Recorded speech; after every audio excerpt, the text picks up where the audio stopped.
नीले दरवाजे का रहस्य। शांत पहाड़ी कस्बे नयनगढ़ के किनारे एक पुराना बंगला था। राजमहल कोठी। लोग कहते थे कि वहां रात के वक्त एक नीला दरवाजा खुद ब खुद खुलता और बंद होता था। कोई भी उस दरवाजे के पास जाने की हिम्मत नहीं करता था। एक दिन कस्बे में एक नई लड़की आई जिसका नाम था आर्या, जो पुरातत्व की छात्रा थी। उसे पुरानी भवनों का रहस्य जानने का बड़ा शौक था। जब उसने राजमहल कोठी के बारे में सुना तो जिज्ञासा रोक न सकी और शाम ढलते ही वह टॉर्च और कैमरा लेकर कोठी में दाखिल हुई। दीवारों पर फुफुंदी जमी हुई थी और हवा में नमी और वासीपन था। मगर सबसे अजीब बात थी, हर दीवार पर बनी आंख आकृति जैसे आर्या को घूर रही थी। आखिर वह नीले दरवाजे के सामने पहुंची।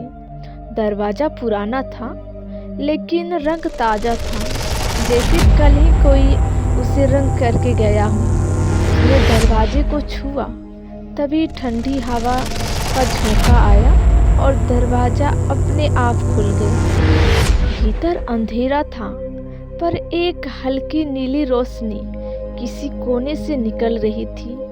आर्या ने टॉर्च की रोशनी बढ़ाई। वहां एक पुराना आईना था जिस पर सुनहरे अक्षरों में लिखा था, जो देखेगा वो खुद दिखेगा। आर्या ने झुककर आईने में देखा। पहले तो वो अपना चेहरा दिखा, फिर धीरे धीरे आईने के पीछे से किसी और की परछाई उभरने लगी। वह परछाई उसके जैसे ही थी, लेकिन मुस्कुरा रही थी, जैसे कि आर्या के चेहरे पर डर था।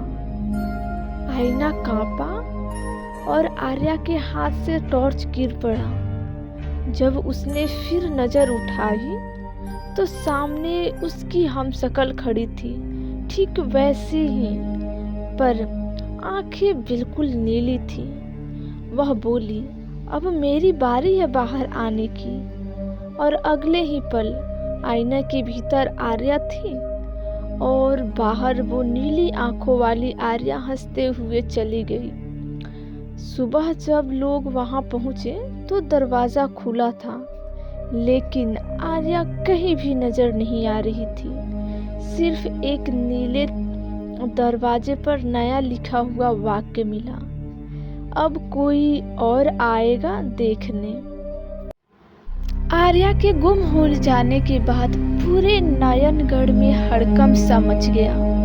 पुलिस ने बहुत खोजा पर उन्हें कुछ नहीं मिला, सिर्फ उस नीले दरवाजे पर लिखे वह वाक्य का, अब कोई और आएगा देखने। लोगों ने उस कोठी के पास जाना छोड़ दिया, मगर 1 महीना बीतने के बाद वहां एक नया किराएदार आया। अर्जुन शहर से आया, थोड़ा तर्कशील और विज्ञान पर भरोसा करने वाला लड़का। उसे लोगों की ये बात अंधविश्वास लगती थी। रात के वक्त जब वो अपने सामान को सजा रहा था, तब उसे दीवार पर हल्की खरोंचें दिखाई दी, जैसे किसी ने नाखून से कुछ लिखा हो। वो आईने में है। ये देखकर अर्जुन हंस पड़ा।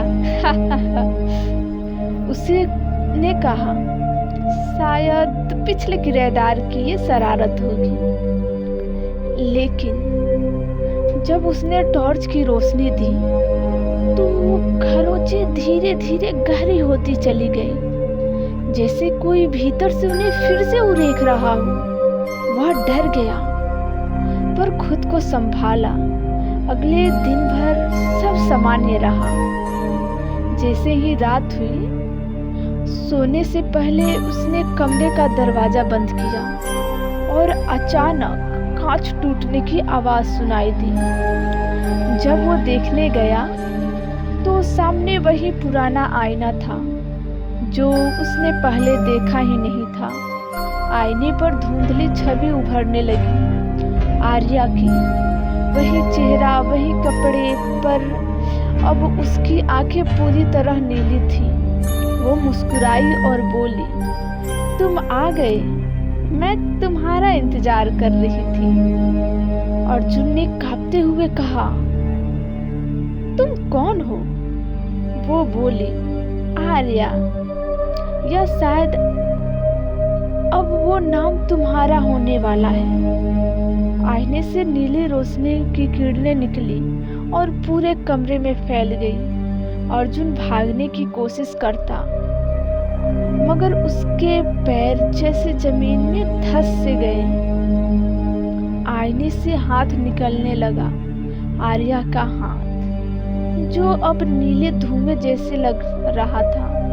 अगले ही पल अर्जुन गायब हो गया। आईना फिर शांत हो गया। बस उसमें अब दो परछाइयां दिखती थी, एक आर्या की और एक अर्जुन की।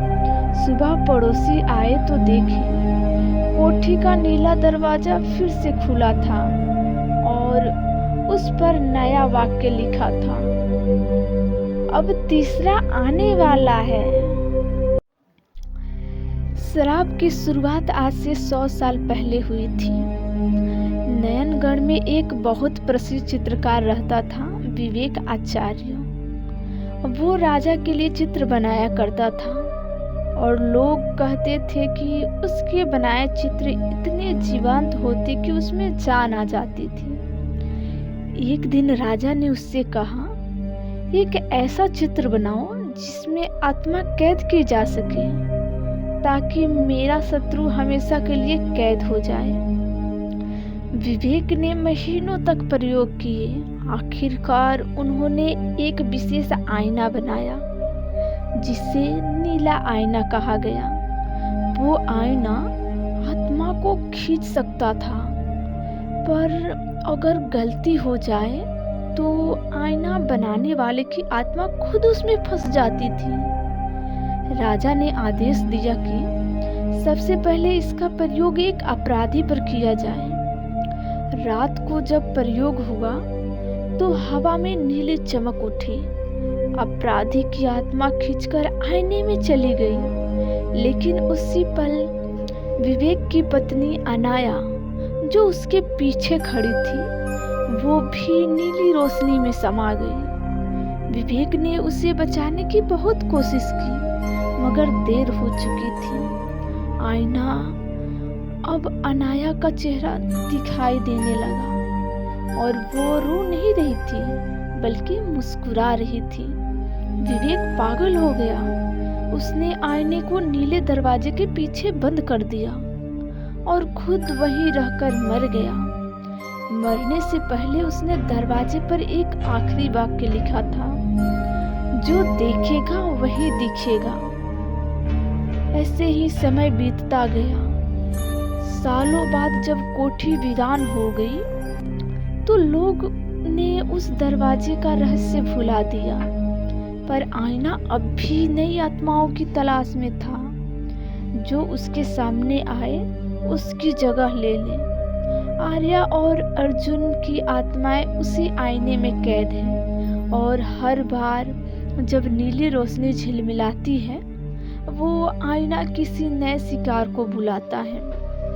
आज रात नयनगढ़ में फिर तूफान आने वाला है और उसी तूफान में कोई तीसरा व्यक्ति राजमहल कोठी के अंदर कदम रखेगा। दरवाजे के पीछे पहले ही आवाज आ चुकी है, आ जाओ, अब तुम्हारी बारी है। रात के 12:13 हुआ था। नयनगढ़ में बिजली कड़क रही थी। हवा में ठंडक थी, पर किसी अदृश्य चीज की गंध भी आ रही थी, जैसे गीली मिट्टी में छिपा कोई राज। गांव के किनारे पुराने राजमहल कोठी के सामने एक ऑटो आकर रुका। उससे उतरी एक औरत, ईरा। ईरा कौन थी? ईरा वो आर्या की बड़ी बहन थी। पुलिस ने महीनों पहले आर्या की गुम समिति का फाइल बंद कर दिया था, पर ईरा ने हार नहीं मानी। उसने फैसला किया, आज मैं उस कोठी में जाऊंगी और सच का पता लगा कर रहूंगी। वो टॉर्च लेकर अंदर गई। चारों ओर जाले थे, सड़ांग थी और दीवारों पर वही पुरानी आंखों की आकृतियां, लेकिन इस बार आंखें रो रही थी। वो धीरे धीरे चलते हुए नीले दरवाजे तक पहुंची। दरवाजे के पास हवा अजीब सी ठंडी थी। उसने धक्का देकर दरवाजा खोला और जैसे ही भीतर कदम रखा, टॉर्च बुझ गई। अंधेरे में सिर्फ नीली रोशनी की हल्की झिलमिलाहट थी। आईना वही था, पर शांत था। उसके भीतर धुंधली परछाई झूम रही थी, आर्या और अर्जुन की। ईरा कांप उठी, पर दिल मजबूत रखा। वो बोली, आर्या, अगर तुम सच में हो तो कोई निशानी दो। अचानक आईना कांपा और उसके भीतर आर्या का चेहरा साफ दिखाई देने लगा। वो बोली, ईरा भाग जाओ, ईरा भाग जाओ, वो जाग रहा है। ईरा ने डरते हुए कहा, कौन? तभी आईने के अंदर से तीसरा चेहरा उभरा, विवेक आचार्य का। उसकी आंखें नीली अंगारों की तरह चमक रही थी। वो बोला, बहुत देर कर दी तुमने आने में। आईना अब भूखा है। आईने से एक झटका आया और नीली लपटें पूरे कमरे में फैल गई। दीवारें जैसे जिंदा हो गई। ईरा ने आंखें बंद की और चीखते हुए जमीन पर वह ताबीज फेंक दिया जो वो अपने साथ लाई थी। वो ताबीज उसकी दादी ने दिया था, जिसे विवेक आचार्य की पत्नी अनाया के परिवार ने कभी बनाया था। ताबीज जमीन पर गिरते ही तेज सुनहरी रोशनी फैली। आईना टूट गया और उससे निकलती आत्माएं चीखने लगी।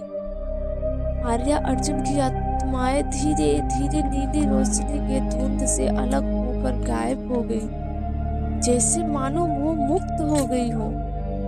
पर उसी पल विवेक आचार्य की आवाज गूंजी,